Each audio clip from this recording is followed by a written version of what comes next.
संत मत धारा आपकी सेवा में प्रस्तुत।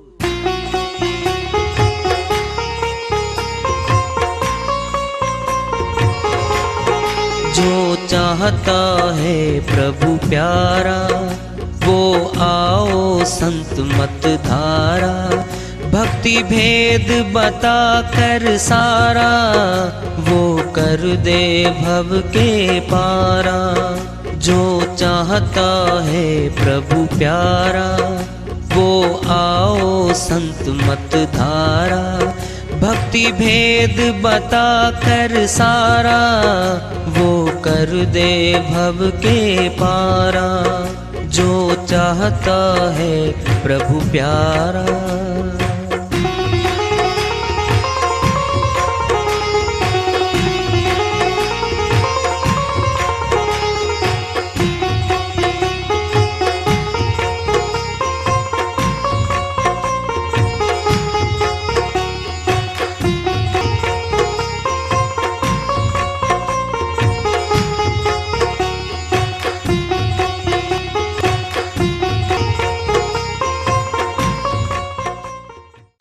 परम पूज्य सदैव स्मरणीय सदगुरु साहिब की जय हो। सतनाम साहिब। आदरणीय सर्व संतों की जय हो। उपस्थित आदर के योग प्रभु प्रेमी एवं जिज्ञासु आत्माओं, हम सभी पूर्ण पिता परमात्मा सभी सृष्टियों के रचनहार कुल मालिक हम सबके जीवन का आधार उनकी महिमा को सुनने के लिए एकत्रित हैं। मेरी सभी से अर्ज है कि मैं कोई जगत गुरु नहीं, कोई महाराज नहीं, कोई महामंडलेश्वर नहीं। मैं केवल सभी संतों की चरणों की धूल हूँ और आपका भक्ति मार्ग में सहायक हूँ। मैं अपनी सीधी साधी टूटी फूटी भाषा में, संदुकड़ी भाषा में भक्ति भेद के गूढ़ रहस्यों को उजागर करने वाले विचार आपके समक्ष रख रहा हूँ। यदि अच्छे लगे अपनाएं, नहीं तो गैर जरूरी समझकर विसार दें। हाँ, सत्संग ही एकमात्र प्रभु प्राप्ति का विद्यालय है, विश्वविद्यालय है ये। और हम सभी सत्संग में आए हुए हैं। हम जिज्ञासु तभी तो आए हैं। हम पिछले सत्संगों से वार्ता करते चले आ रहे हैं कि चेतावनी से प्रभु प्राप्ति की ओर इस अध्याय को, इस वार्ता को आज फिर आगे बढ़ा रहे हैं। सत्संग की आधी घड़ी माला बरस 50, इंद्र की आधी घड़ी रहट चलत 12 मास। कबीर साहिब अपनी श्रीवाणी में चेताते हुए कहते हैं, आधी घड़ी सत्संग सुन लिया। तुलना करके बता रहे हैं, 50 वर्ष तक हाथ से माला घुमाई, जबान से मंत्र बोला।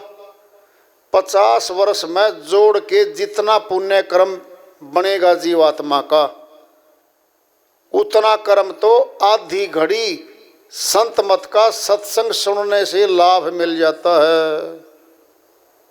क्यों? मंत्र, जबान का, हाथ की माला, यह काम मन का है। मन काल पुरुष का अंश है, आत्मा परमात्मा का अंश है। मन वो सारी कार्रवाई कर रहा है जो आत्मा के विरुद्ध है। आत्मा को निकल के परमात्मा के पास जाने से रोकने का कार्य मन का है। फैसला हुआ है। मन माया मिले हुए दोनों, और मन हमारे शरीर में बैठकर पांचों विकारों को लेकर के काम, क्रोध, लोभ, मोह, अहंकार, ये मन का पंजा है 5। ये 5 सेनापति हैं मन के। पूरा जीवन पांचों विकारों की पूर्ति में बीत जाता है। सारे श्वास खर्च हो जाते हैं हमारे। परमात्मा से मिलने का मौका मन नहीं लेने देता आत्मा को। सत्संग की आधी घड़ी, सत्संग में, संत मत के सत्संग में आत्मा जागृत होती है। सुनो पहले कैसे। जब ये पता ही नहीं हमें कि नीचे कांटा पड़ा है, चुभ गया, चल गया पैर में, हानि देगा, दर्द देगा।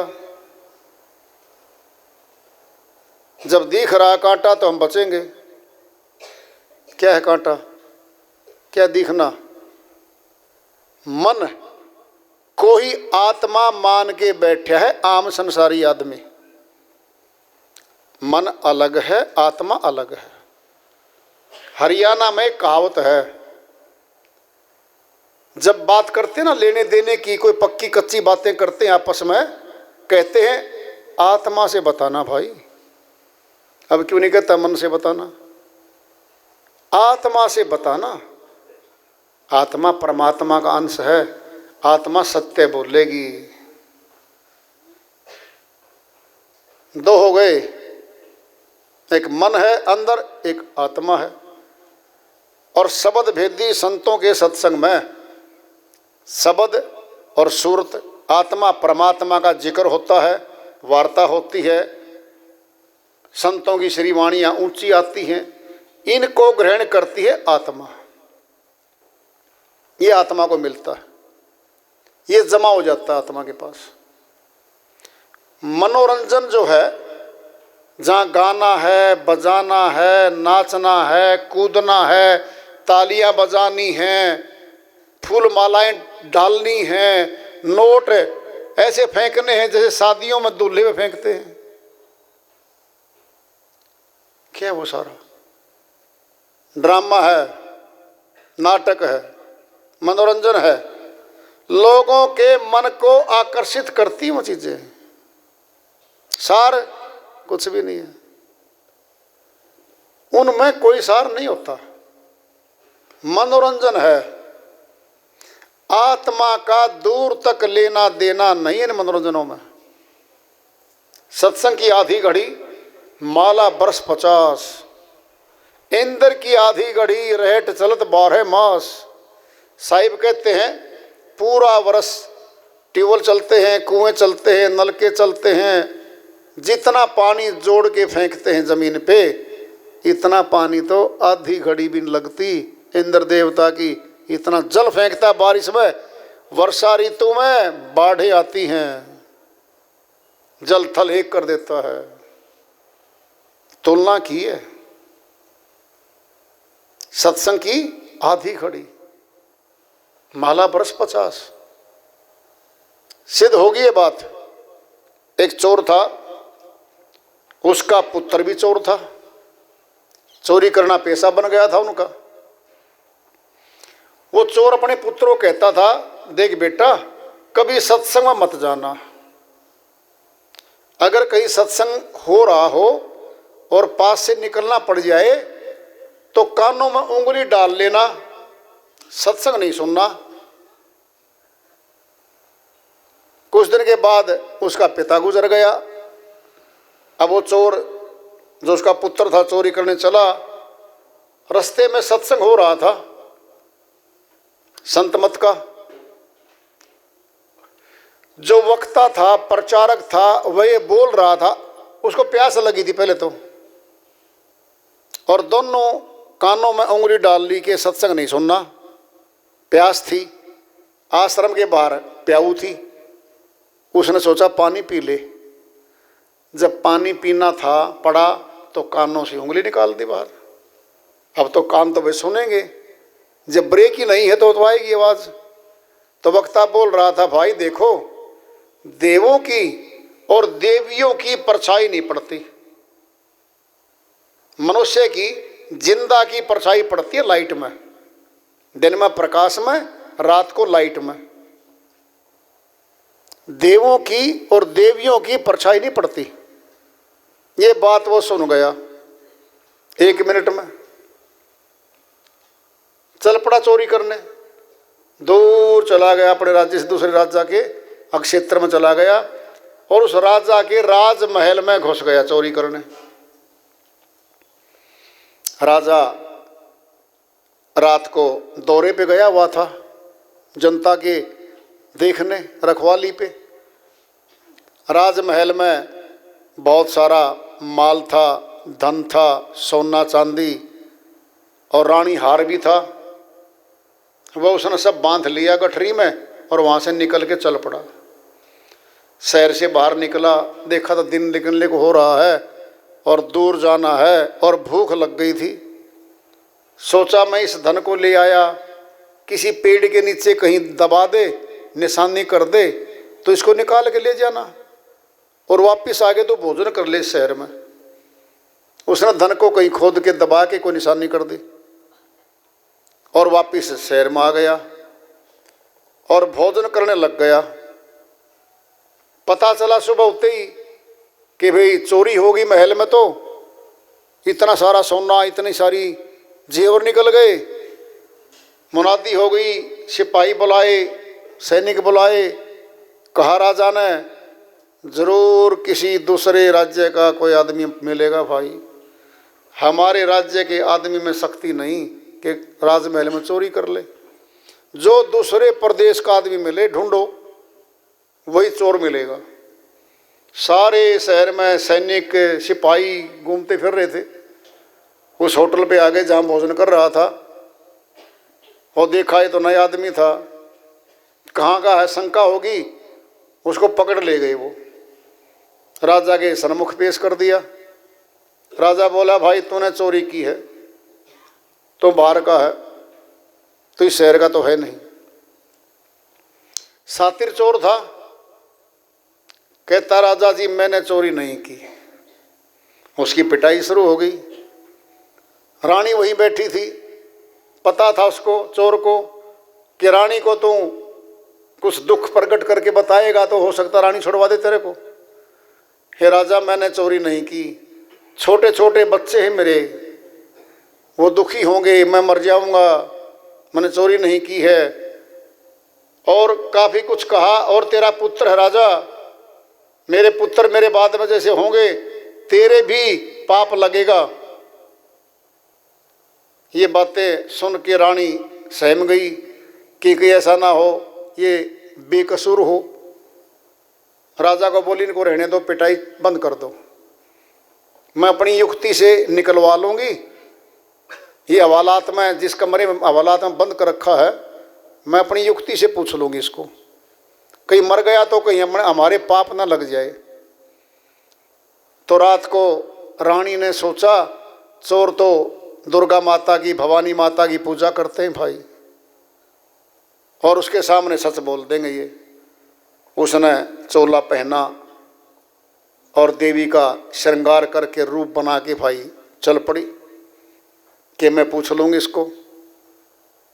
लाइटें जली हुई थी महल में, जिस कमरे में वो रोक रखा था वहाँ भी लाइट थी। अब चोर को नींद नहीं आ रही थी, पिटाई ज़्यादा हो रखी थी। चोर जग रहा था, देखा सामने, ओहो ये तो देवी आ रही है।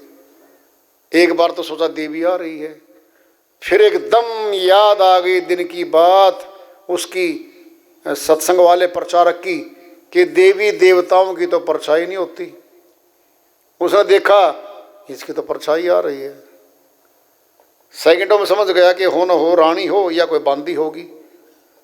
रानी ने भेजा होगा बांदी को बना के श्रृंगार करवा के, या रानी मिलेगी। निकट आ रही है, वह सोच रहा है, वह बैठ गया। खुला देख लिया, हाँ बिल्कुल परछाई है और ये तो देवी नहीं है। निकट आके रानी बोलती है, बेटा देख मैं देवी हूँ। हाँ जी ठीक है, आप देवी माता हो, नमस्कार हो। कहता बेटा देख बता दे, तूने कहाँ छुपा रखा है माल, मैं राजा को कह के तुझे छुड़वा दूंगी, बच जाएगा तू। कहाँ रखा है माल बता दे। सातिर चोर था, पहचान गया एक सेकंड महारानी है तो। कहता है देवी माता आप तो सर्वज्ञाता हो, सर्वशक्तिमान हो, सब जानती हो, आप ही बता दो न कहाँ रखा है। मैंने तो रखा नहीं, आपको तो सब चारों तरफ से दिखता है, आप दिलवा दो, मैं भी बच जाऊंगा और माल भी मिल जाएगा राजा को। अब वो शक पका गई। कहता बेटा सच्ची बता दे। कहता सच्ची बताऊं देवी जी, मैंने चोरी नहीं की, झूठा आरोप लगा रखा मेरे ऊपर। और सुनो, इस राजा का इकलौता पुत्र है, मेरे पाप के कारण, निर्दोष को तंग करने के कारण वो मरेगा और बुरा हाल होगा इस राजा का। और रानी सुन के काफी कांप गई। बच्चा तेरा ही मरेगा, ये तो बेकसूर आदमी, तो ये तो अब भी नहीं बता सका, सच्ची बोल रहा है ये तो। मेरे छोटे छोटे बच्चे हैं, वो मरेंगे भूख से, घर में कोई कमाने वाला नहीं है। सारी बातें बता दी चोर ने। रानी गई, सारी बातें राजा को बताई। कहता राजा जी छोड़ दो इसको, ये बेकसूर है, इसने चोरी नहीं की है और पाप लगेगा अपने, इसको दंड दे दिया तो।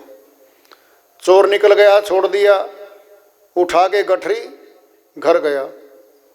बहुत माल भर रखा था, जिंदगी भर का गुजारा था उसमें। तो सारी बातें, सारा किस्सा अपनी पत्नी को बताया कि ऐसे ऐसे पिताजी ने कहा था, सत्संग नहीं सुनना भाई, लेकिन मैंने पानी पिया तब 1 मिनट का सत्संग सुन लिया और उसमें यह कहा था देवी देवताओं की परछाई नहीं पड़ती। वो युक्ति मेरे काम आ गई और मैं बच गया। चल मेरे साथ, मिठाई का टोकरी तैयार करवा ले, फलकी तैयार करवा ले, उस गुरु जी के पास जाएंगे और उसको मत्था टेक के आज के बाद चोरी का काम त्याग देता हूं, मैं चोरी नहीं करूंगा आगे। चले गए दोनों, चले गए तो वहां पर प्रवेशी होगी उस गुरु जी के पास। कहता भाई अब तो पहचाने नहीं, ये टोकरी फल की, ये मिठाई की क्या बात है, कौन हो आप? उसने सारा किस्सा बता दिया कि जी मैं सत्संग की 1 मिनट सुनी थी आपकी, और उसमें आपने कहा था देवी देवताओं की परछाई नहीं पड़ती। ये एक लाइन ने मेरा जीवन बचा दिया। आज फांसी टूटता मैं, मेरे बच्चों का कोई खाना दाना करने वाला पीछे नहीं था। आपकी कृपा से मैं आज बचा हूं और मैं नामदान लूंगा, जीवन में चोरी नहीं करूंगा, और वहीं बैठ गया चरणों में। सत्संग की आधी घड़ी, माला बरस 50, आधी घड़ी भी नहीं सुनी, 1 लाइन सुनी थी, 1 लाइन। जीवन बच गया, चोरी छोड़ गया, सत्संगी बना, भक्ति मार्ग में चला। ये किस्सा आता है, 1 मिनट की सत्संग की लाइन ने उसका जीवन बचा दिया और जीवन बदल दिया। मौत से बचा वो अलग बात है, सत्संगी बन गया, भक्ति करने लग गया। सत्संग की आधी घड़ी, माला बरस 50, ये उस छोटी सी घड़ी ने, थोड़े समय ने उस चोर का जीवन बचाया और भगत बना दिया उसको। इतना महत्व है सत्संग का। स्वामी नित्यानंद जी महाराज की श्री वाणी आ रही है, भजन के माध्यम से है, उसको लेते हैं। वो अपनी श्री वाणी में चेताते हुए फरमाते हैं, तज दुनिया की प्रीत पीव घर चाल रे, जग देखा झाड़ पे छोड़ कोई नहीं लाल रे, कोई नहीं लाल रे। तज दुनिया की प्रीत पीवे घर चाल रे, जग देखा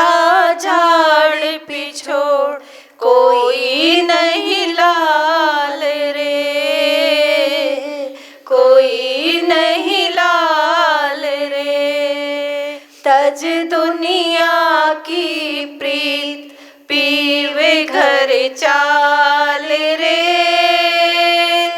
जग देखा झाड़ पिछोड़ कोई नहीं लाल रे, कोई नहीं लाल रे। सुख सागर के हंस के बिरला कोई रे। सुख सागर के हंस के बिरला कोई रे। हमसे छानी ना, हमसे छानी ना, जो वहाँ का होई रे। जो वहाँ का होई रे, जो वहाँ का होई रे। तज दुनिया की प्रीत पीवे घर चाल रे। जग देखा झाड़ पिछोड़ कोई नहीं लाल रे, कोई नहीं लाल रे। हंस समुद्र त्याग तालाब न जाए सी। हंस समुद्र त्याग तालाब न जाए सी। बहु बुगलों की डार, बहु बुगलों की डार, डोभिया पाए सी। डोभिया पाए सी, डोभिया पाए सी। तज दुनिया की प्रीत पीवे घर चाल रे। जग देखा झाड़ पिछोड़ कोई नहीं लाल रे, कोई नहीं लाल रे। मल्यागिरी के वृक्ष के बन बन नाही रे। मल्यागिरी के वृक्ष के बने बने नाही रे। आक ढाक बबूल, आक ढाक बबूल, जगत बन माही रे।